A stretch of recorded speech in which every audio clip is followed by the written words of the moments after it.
नमस्कार दोस्तों, मैं कृष्ण वर्मा स्वागत करता हूं आपका एक YouTube ऑनलाइन क्लासेस में। दोस्तों, आज हम भारत का भूगोल टॉपिक के अंतर्गत जो हमारा रीट एग्जाम की दृष्टि जो फर्स्ट टॉपिक है भारत के भौतिक प्रदेश, उनसे संबंधित जो टॉपिक है इस टॉपिक को शुरू करने वाले हैं। तो आज का जो हमारा टॉपिक रहेगा भारत के भौतिक प्रदेश।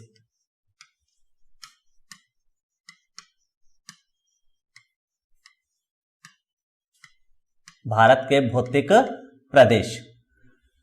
दोस्तों, जो भौतिक शब्द है ये इससे संबंधित और प्रदेश से संबंधित, ये दो हमारे लिए अलग अलग शब्द हैं। पहला शब्द है हमारे लिए भौतिक और दूसरा शब्द है हमारे लिए प्रदेश। कि क्या होता है और किस दृष्टि से हम इनका अध्ययन जो है वो करेंगे।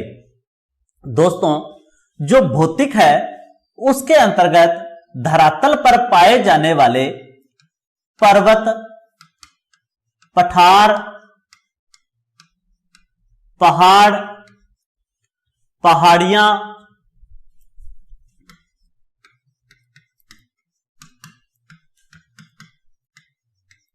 मैदान, झील, वनस्पति,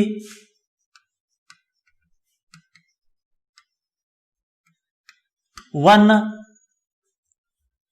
इन सभी प्रकार की जो भौतिक संरचनाएं हैं, इन सभी को हम संयुक्त रूप से भौगोलिक भाषा में कहते हैं भौतिक। और जिस क्षेत्र में ये भौतिक संरचनाएं पाई जाती हैं उस क्षेत्र को हम कहते हैं प्रदेश। जैसे अगर हम इन परिस्थितियों का अध्ययन भारत के संदर्भ में कर रहे हैं तो हम इसे कहेंगे भारत के भौतिक प्रदेश। अगर हम इन संरचनाओं का अध्ययन किसी अन्य देश अमेरिका के बारे में कर रहे हैं तो ये होंगे अमेरिका के भौतिक प्रदेश। अगर हम इनका संबंध राजस्थान के संदर्भ में कर रहे हैं तो ये होंगे राजस्थान के भौतिक प्रदेश। या भारत के किसी अन्य राज्य जैसे एमपी से संबंधित हम इन परिस्थितियों का एमपी के पर्वत, पठार, पहाड़, पहाड़ियां, मैदान, इनका अगर अध्ययन कर रहे हैं तो ये होंगे मध्य प्रदेश के भौतिक प्रदेश। तो सबसे पहले आपके जो दिमाग में बात थी, भौतिक शब्द जो है वो फिजिकल और फिजिक्स, फिजिक्स जो होती है उसी को हम क्या कहते हैं भौतिकी, और जो फिजिकल जो शब्द होता है उसका भी संबंध किससे है, भौतिक से है। तो जो भी हमें धरातल पर पाए जाने वाली जो भी संरचनाएं हैं हम उसका अध्ययन जिस किसी प्रदेश के संदर्भ में करते हैं उस प्रदेश को हम उसका भौतिक प्रदेश कहते हैं। तो हम इन परिस्थितियों का अध्ययन भारत के संदर्भ में करेंगे, इसीलिए हम आज पढ़ेंगे भारत के भौतिक प्रदेश। तो हम स्टार्ट करते हैं इसको।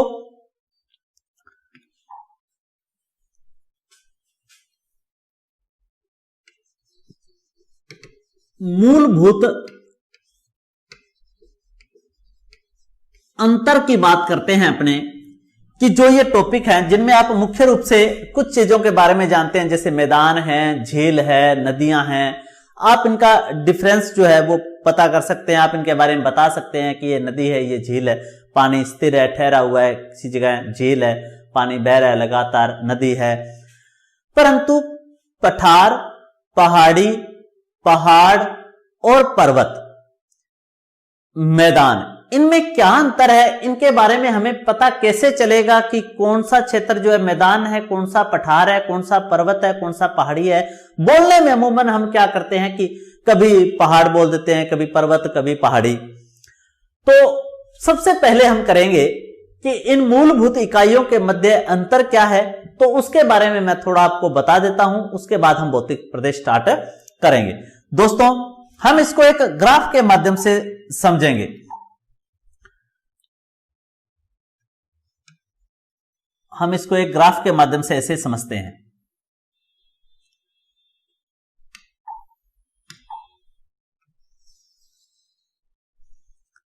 ये हमारा ओ एक्स अक्ष हो गया और ये ओ वाई, ये हमारा ग्राफ हो गया। इस आधार पर थोड़ा हमें समझना आसान रहेगा हम सबसे पहले बात करते हैं यहां कि अगर कोई क्षेत्र धरातल से, अगर कोई क्षेत्र जो है वो 300 मीटर की ऊंचाई तक है, अगर वह समुद्र तल से 300 मीटर की ऊंचाई तक का कोई क्षेत्र है, तो उसे हम कहते हैं मैदान। उसे हम कहते हैं मैदान।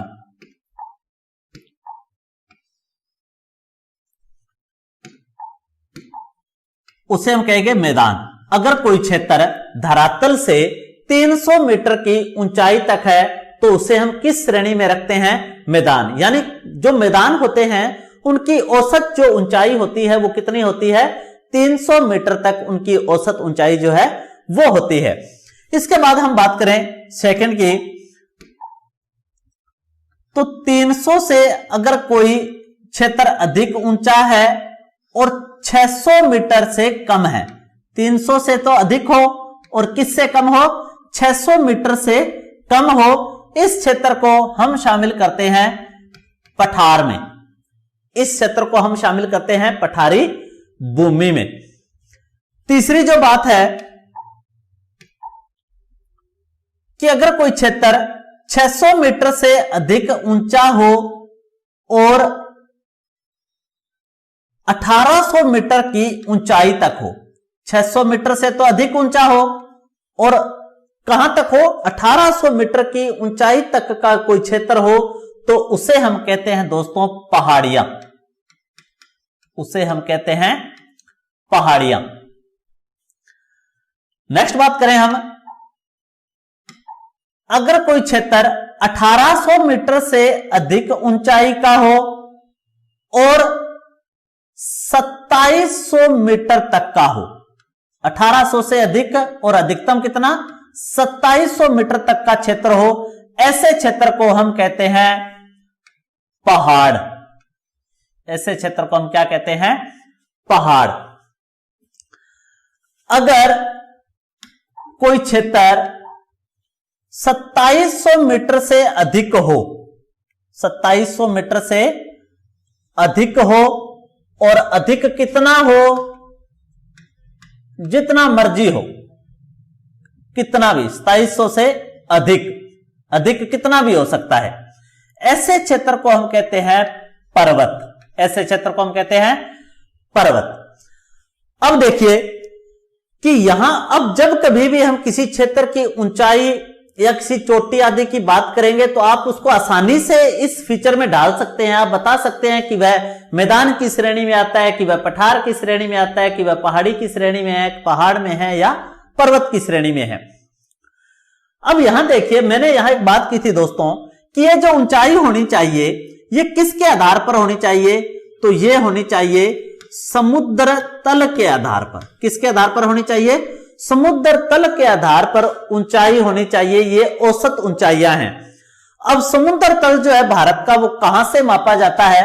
अगर हम उसकी बात करें तो भारत का जो समुद्र तल है दोस्तों, वो वर्तमान में चेन्नई तट से मापा जाता है। चेन्नई तट से मापा जाता है और इस चेन्नई तट के अनुसार जो औसत ऊंचाई के आधार पर इनका वर्गीकरण वर्तमान में मिलता है।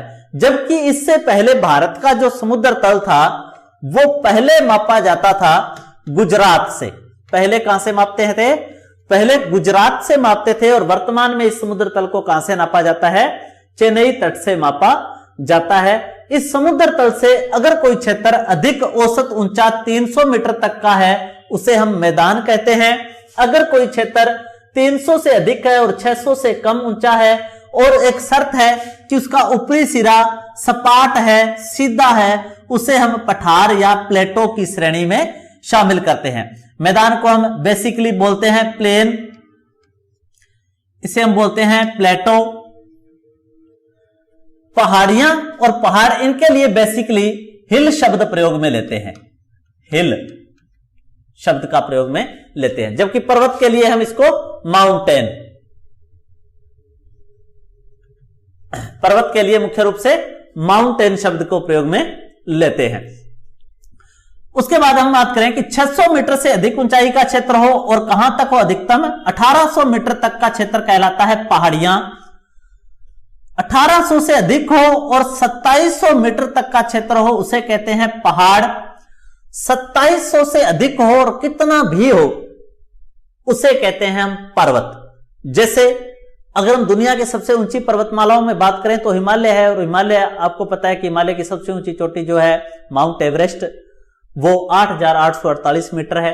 तो किस श्रेणी में आती है? पर्वत। तो हम उसको क्या कहते हैं? हिमालय पर्वत, कभी हिमालय पहाड़ी नहीं कहते। तो उसका कारण क्या है?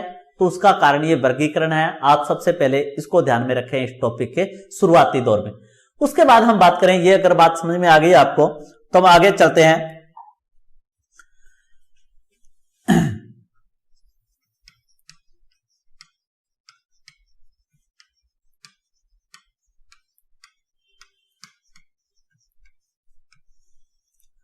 अब हम बात करें भारत के भौतिक प्रदेशों में, तो भारत को भौतिक संरचना के आधार पर,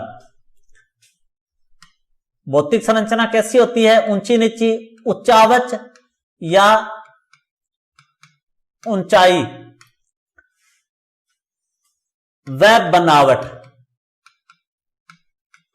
के आधार पर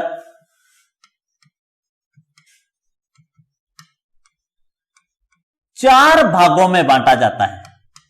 चार भागों में बांटा जाता है। तो भारत को भौतिक प्रदेश की दृष्टि से कितने भागों में बांटा जाता है? तो भारत को भौतिक प्रदेश की दृष्टि से चार भागों में बांटा जाता है।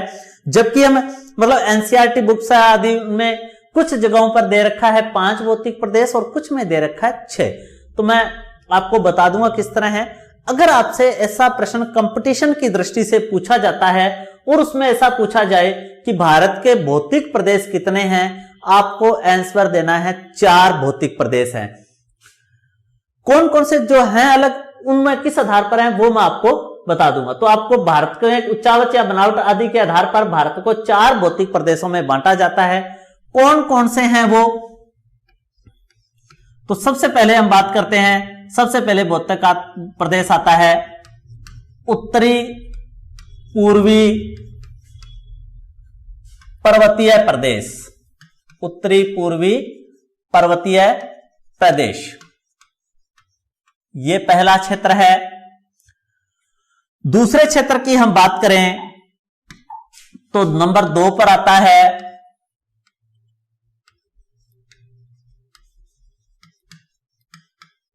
मैदानी प्रदेश, या जिसे कई जगह लिखा होता है विशाल मैदान। विशाल मैदान। तीसरे की हम बात करें यहां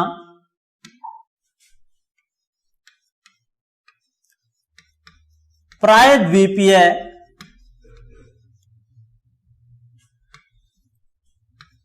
पठारी प्रदेश। पठारी प्रदेश। और नंबर 4 पर आता है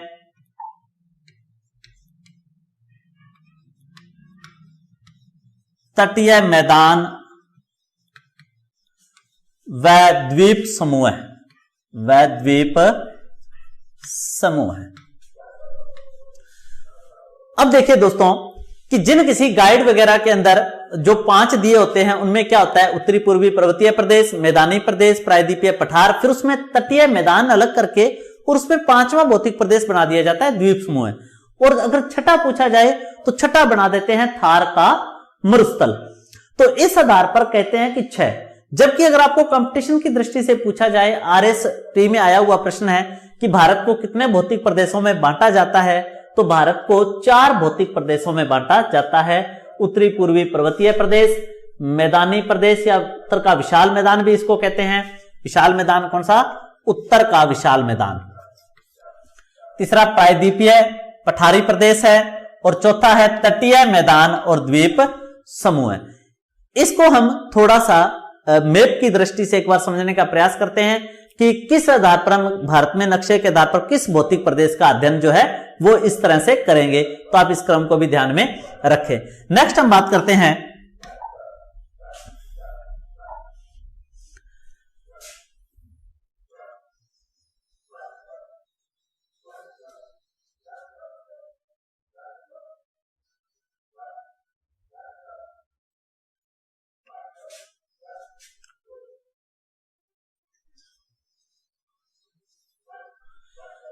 अब हम इसको थोड़ा सा मैप की दृष्टि से समझने का प्रयास कर रहे हैं।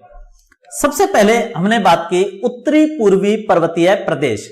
अगर हम उत्तरी पूर्वी पर्वतीय प्रदेश की बात करेंगे तो उसके अंतर्गत हम शामिल करते हैं उत्तरी पूर्वी पर्वतीय प्रदेश के अंतर्गत हिमालय पर्वतमाला को। और हिमालय पर्वतमाला में उत्तरी पूर्वी पर्वतीय प्रदेश के अंतर्गत 4 भाग पढ़ेंगे हम उसके, जबकि हिमालय श्रेणी के अंतर्गत 3 ही भाग आते हैं। यानी आप समझिए कि उत्तरी पूर्वी पर्वतीय प्रदेश को जब हम पढ़ेंगे तो उसे 4 भागों में बांटा जाता है। कौन कौन से? ट्रांस हिमालय, सर्वोच्च हिमालय, मध्य हिमालय और शिवालिक हिमालय। जबकि हम जब पढ़ेंगे हिमालय की कितनी श्रेणियां हैं, तो हिमालय की श्रेणियां सिर्फ 3 हैं, सर्वोच्च हिमालय, मध्य हिमालय और शिवालिक हिमालय। ट्रांस हिमालय को इसमें शामिल नहीं किया जाता क्योंकि ट्रांस हिमालय का निर्माण हिमालय के निर्माण से पहले हो चुका था, अर्थात वह हिमालय से प्राचीन है और हिमालय विश्व का सबसे नवीन पर्वत है। इसी आधार पर हम ट्रांस हिमालय को उत्तरी पूर्वी पर्वतीय प्रदेश में तो शामिल करते हैं, परंतु हिमालय की श्रेणियों में शामिल नहीं करते। तो यहां हमारा पहला भौतिक प्रदेश होगा उत्तरी पूर्वी पर्वतीय प्रदेश। हम इस क्षेत्र के बारे में पढ़ेंगे संपूर्ण रूप से। ये वाला एरिया मैं इसको इस तरह से आड़ी लाइन कर देता हूं। दूसरा हम भौतिक प्रदेश पढ़ेंगे दोस्तों, वो हम पढ़ेंगे उत्तर का विशाल मैदान। इस हिमालय क्षेत्र के दक्षिण में कहते हैं कि प्राचीन समय में एक बहुत बड़ा गैप था। जो गैप क्या है? हिमालय की जो नदियां हैं वो अपने साथ जो मिट्टी, कंकड़, पत्थर लेकर आई, उसके कारण धीरे धीरे ये जो गैप है, ये जो खड्डा था वो बढ़ता चला गया और धीरे धीरे वहां एक बहुत गहरे और एक बहुत लाल मिट्टी के उच्च जमाव वाले क्षेत्र का निर्माण हुआ, जिसे हम कहते हैं उत्तर का विशाल मैदान। उत्तर का विशाल मैदान। मैं इसको इस तरह इसे ड्रॉ कर देता हूं। उत्तर का विशाल मैदान हिमालय के कहां है? दक्षिण में है और हिमालय के समानांतर ही फैला हुआ है उत्तर पूर्व की ओर, जिसमें हम 3 मैदानों को मुख्यतः पढ़ेंगे। पश्चिम की तरफ सिंधु का मैदान, मध्य में गंगा के मैदान को और पूर्व की तरफ हम ब्रह्मपुत्र के मैदान को पढ़ेंगे। उसके बाद में नंबर 3 आता है दोस्तों प्रायद्वीपीय पठारी प्रदेश। तो प्रायद्वीपीय पठारी जो प्रदेश है दोस्तों, उसको हम पढ़ेंगे इस तरह।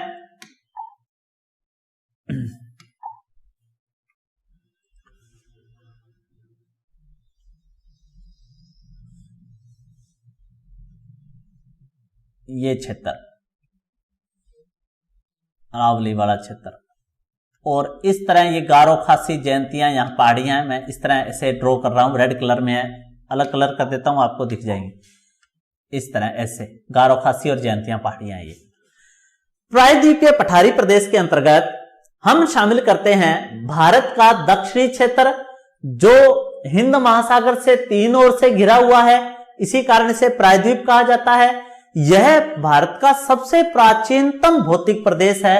यह गोंडवाना लैंड चट्टानों से निर्मित है और अरावली की तरह ही यहां पर धात्विक खनिज आदि खनिजों की क्या है? अधिक प्रधानता है, जिसके अंतर्गत हम पहाड़ियां और पठार आदि को पढ़ेंगे।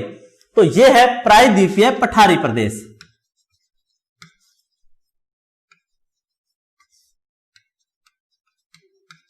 प्रायद्वीपीय पठारी प्रदेश पढ़ेंगे। इसके बाद हम बात करें दोस्तों, तो जो नेक्स्ट क्षेत्र है वो क्षेत्र है कि जो प्रायद्वीपीय पठार है उसके और समुद्र के मध्य जो प्रायद्वीपीय पठार की जो नदियां अपने साथ जल के साथ मिट्टी, गाद वगैरह लेकर पूर्व की ओर आई, तो उन्होंने इस पूर्वी किनारे पर इस तरह मैदानों का जो निर्माण किया। यहां पर ये वाला क्षेत्र, तो यहां इस तरह उन्होंने मैदानों का निर्माण किया। और इसी तरह पश्चिमी भाग की तरफ जो पश्चिमी घाट पर्वतमाला फैली होने के कारण यहां बड़े मैदान जो है वो नहीं बन पाए, परंतु ये जो क्षेत्र है जो गुजरात से लेकर दक्षिण में केरल और केरल से लेते हुए उत्तर की ओर पश्चिम बंगाल तक का जो तटीय क्षेत्र है, इसे कहा जाता है तटीय मैदान। तटीय मैदान, जिसका निर्माण किसने किया है? प्रायद्वीपीय भारत की नदियों द्वारा किया गया है। तटीय मैदान के साथ ही हम पढ़ेंगे अरब सागर में स्थित जो हमारा द्वीप है लक्षद्वीप, लक्षद्वीप समूह को। इसके अलावा अरब सागर में दादरा नगर हवेली, दमन द्वीप, या फिर हम जो केरल के पास में पांडिचेरी का भाग पड़ता है माहे द्वीप, इसको भी पढ़ेंगे। इसके अलावा जो पूर्वी भारत के पूर्वी जो तटीय मैदान है और जो बंगाल की खाड़ी का जो क्षेत्र है, यहां पर हम पढ़ेंगे दोस्तों अंडमान निकोबार द्वीप समूह, अंडमान निकोबार द्वीप समूह, इसको पढ़ेंगे। इसके साथ ही हम यहां पर पांडिचेरी के भाग माहे, कारिकल, यनम और पांडिचेरी, तो इनमें से माहे हमने कर लिया था केरल की तरफ, तो यहां हम पढ़ेंगे कारिकल, यनम और पांडिचेरी, तीन, ये चारों द्वीप मिलकर पांडिचेरी कहलाता है, इनके बारे में। इसके अलावा इस भारत के दक्षिणी भाग हिंद महासागर में अगर कोई भारतीय द्वीप है तो उसके बारे में भी अध्ययन जो है हम इस टॉपिक के अंतर्गत करेंगे। तो इस प्रकार हम भारत के 4 भौतिक प्रदेश पढ़ेंगे: उत्तरी पूर्वी पर्वतीय प्रदेश, उत्तर का विशाल मैदान, प्रायद्वीपीय पठारी प्रदेश और तटीय मैदान। तो आप इस बात को ध्यान में रखें। तो इसके बाद अब अपने शुरू करते हैं भारत के भौतिक प्रदेशों को। तो दोस्तों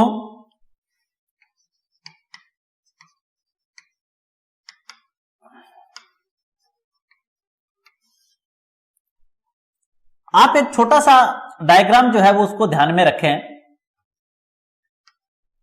कि कई बार सीधा सा प्रतिशत में प्रश्न पूछ लिया जाता है कि जो पर्वतीय भाग है भारत का वो कितना है, पठारी भाग कितना है,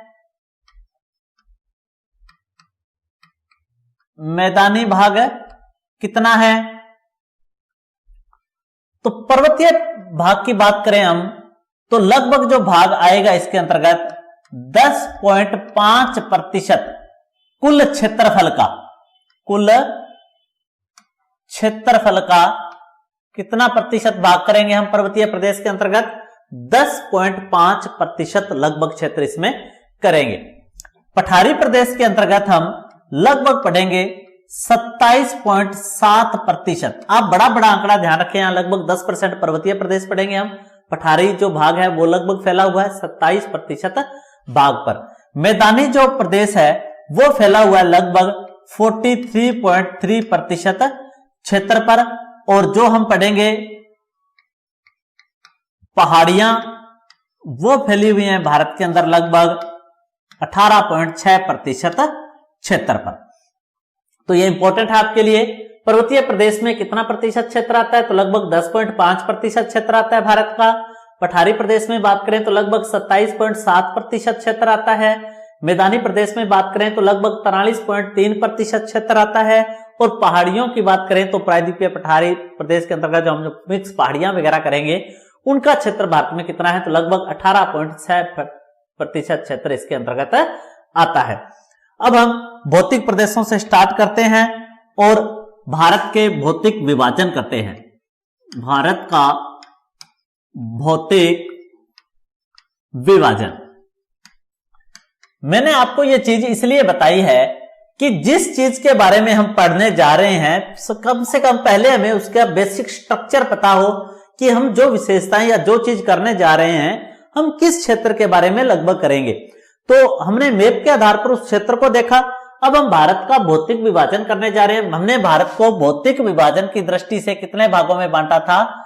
4 भागों में बांटा था। 4 भाग जो हैं उनके अंतर्गत हम बात करें तो हम यहां पहला जो भाग है हमारा वो करने जा रहे हैं उत्तरी पूर्वी पर्वतीय प्रदेश। उत्तरी पूर्वी पर्वतीय प्रदेश, उत्तरी पूर्वी पर्वतीय प्रदेश को उत्तरी पूर्वी पर्वतीय प्रदेश के अंतर्गत हम मुख्यतः क्या पढ़ेंगे दोस्तों? तो उत्तरी पूर्वी पर्वतीय प्रदेश के अंतर्गत हम इसको मुख्यतः 2 भागों में बांटकर पढ़ेंगे। एक हम पढ़ेंगे ट्रांस हिमालय,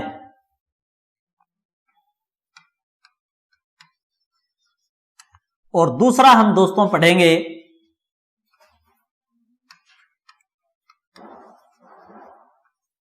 हिमालय श्रेणियां,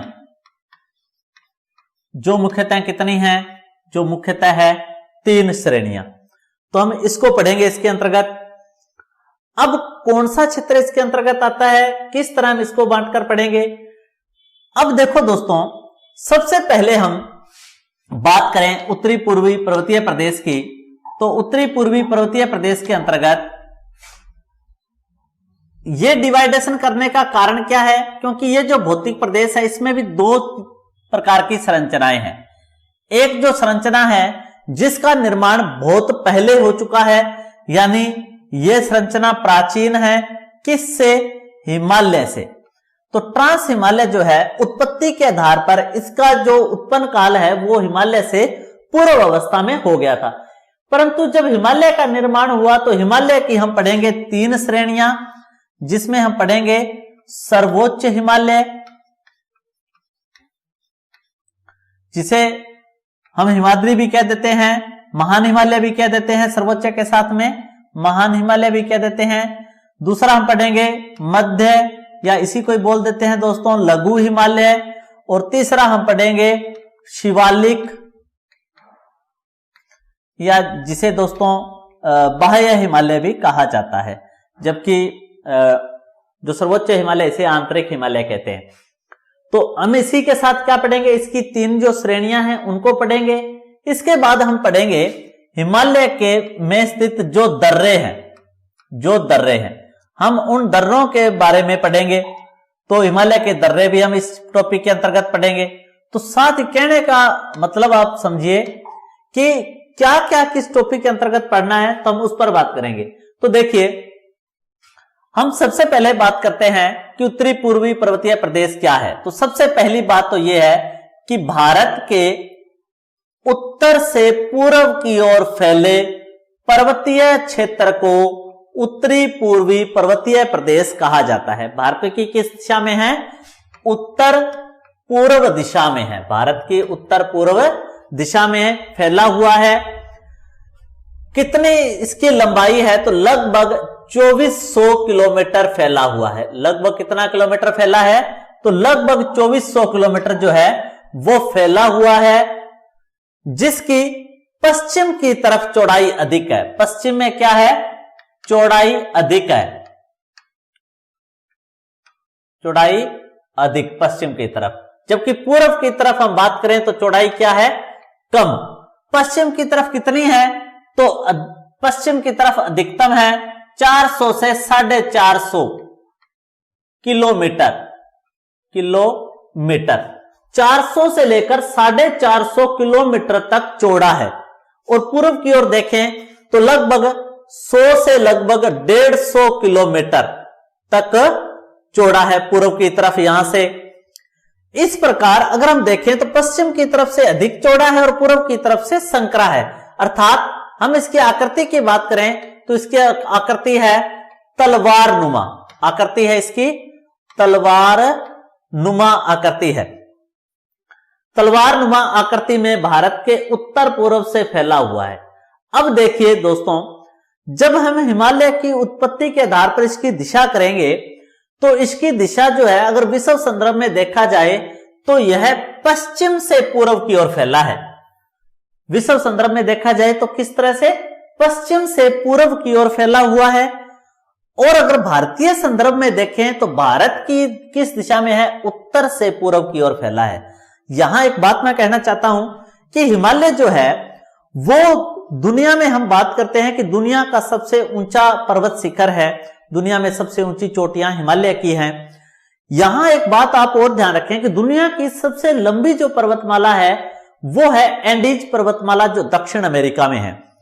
अगर उस प्रश्न को ऐसे पूछा जाए कि पश्चिम से पूर्व की ओर फैली हुई दुनिया की सबसे लंबी पर्वतमाला कौन सी है, तो पश्चिम से पूर्व की ओर फैली दुनिया की सबसे लंबी पर्वतमाला जो है वो कौन सी है, तो वो है दोस्तों हिमालय पर्वतमाला। हिमालय पर्वतमाला, क्योंकि जो एंडीज पर्वतमाला है वह उत्तर से फैली हुई है दक्षिण की ओर, दक्षिण अमेरिका के अंदर। तो उस आधार पर आप देखें कि उत्तर से पूर्व की ओर भारतीय संदर्भ में फैली है, जबकि विश्व संदर्भ में पश्चिम से पूर्व की ओर है, और पश्चिम से पूर्व की ओर फैली इस दिशा में यह विश्व की सबसे लंबी और विश्व की सबसे ऊंची पर्वतमाला तो है ही। तो विश्व की सबसे लंबी और सबसे ऊंची पर्वतमाला कौन सी है? हिमालय पर्वतमाला है। अब हिमालय पर्वतमाला जो है, जाहिर सी बात है कि यहाँ जो कृषि फसलें हैं वो भी अन्य भागों से अलग रहेंगी। तो यहाँ आलू की कृषि जो है, केसर की कृषि है, चीकू है, सेब है, इनकी कृषि आदि और इस क्षेत्र की जलवायु आदि का संपूर्ण अध्ययन इस क्षेत्र के अंतर्गत करेंगे।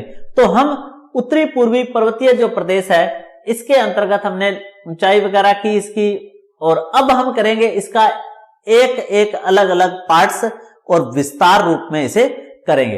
तो दोस्तों, हम जब हमारा नेक्स्ट वीडियो होगा उस नेक्स्ट वीडियो के अंतर्गत हम शुरुआत करेंगे हमारे भौतिक प्रदेश से, हिमालय पर्वतीय प्रदेश। और अगर आपको ये वीडियो अच्छा लगे तो इसे लाइक, शेयर और कमेंट अवश्य करें। धन्यवाद। जय हिंद, जय भारत।